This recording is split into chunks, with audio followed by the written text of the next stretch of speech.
guys, this is Raquel with Paints and Glitter and welcome to my channel. Today I'm showing you a very easy and quick tutorial using Tonic Studio's Peony Bloom handbag dies, and I'm showing you how I will make a Christmas handbag. As you can see there, this die set cuts out some absolutely gorgeous pieces for you to create a handbag, and they have the background pieces. It has those intricate designs, and it also has several layering pieces such as the little belt loops and buckles and anything that you could use to layer onto this, as well as a sentiment that says handmade with love. So I'm going to walk you through how I've decided to use this today. First, I used a nice shiny red cardstock that I did cut out of the intricate pieces, and I went ahead and layered that onto a pearlized silver cardstock. It looks gray here in the video, but it does lean more toward silver.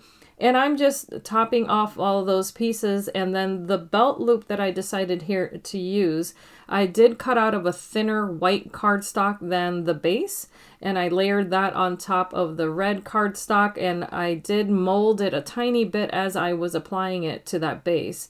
Now here I'm just going to layer all of my pieces. The great thing about this die set is that it also does slightly emboss the paper when you do run it through your machine. So it gives you a guideline as to where those pieces are going to fit.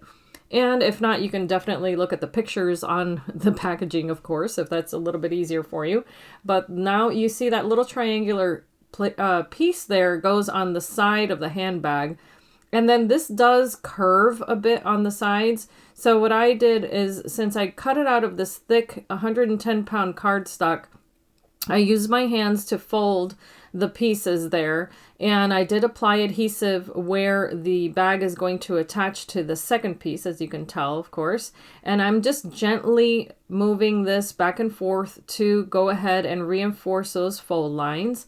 And the second piece there, as you can tell, one of them you can cut with the little slit, and that is another die that comes in the collection, just to let you know. So I'm removing the tab because you only need one, and I'm also removing the tab on the bottom part of this handbag, and you'll see how this gets a nice finished edge when you adhere both pieces together. So here I'm doing the same thing again, is just gently folding along the lines. And here now you'll see why I removed the pieces that I didn't need. These are going to line up perfectly, but again, this does have a curve. So what I tried to do was match the bottom part of this first and then the top, and then just reinforce that with a bone folder. I think that's really important when you're using strong adhesive. Now for this part here, this is where I cut away the tab.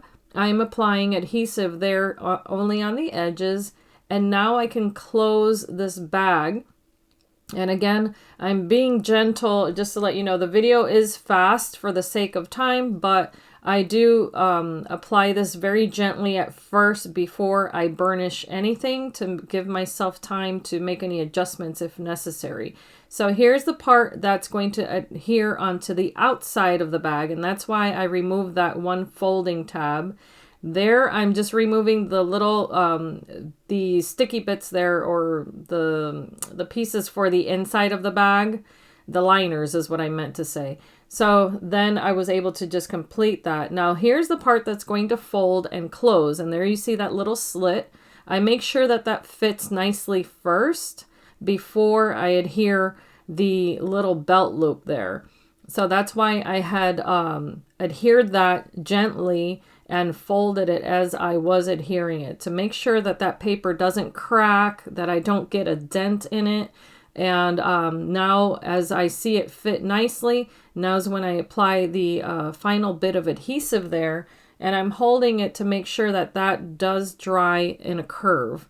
So here's the other little belt loops. Now you can definitely use these just as the closure for the bag if you want to, but I decided to use these as a decorative piece on this handbag, and it's not an original idea. I just looked at the packaging and I saw it on one of the handbags, thought it was beautiful, and I went with that. So There you see I also added the little red and silver brads, and I'm using these other flourish dies, one of them, I'm sorry, from Tonic Studios, as well as some poinsettias and leaves that I cut out. Now the poinsettias and leaves I cut out using a Sizzix die set.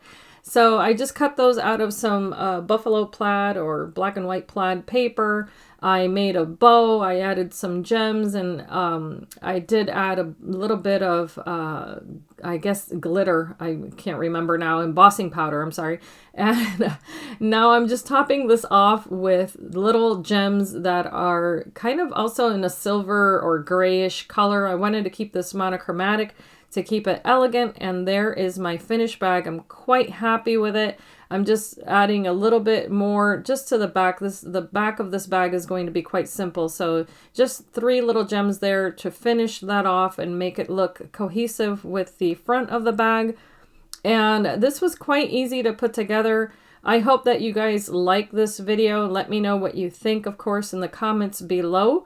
But I am quite pleased, and of course that adhesive is art glitter glue. It will dry clear.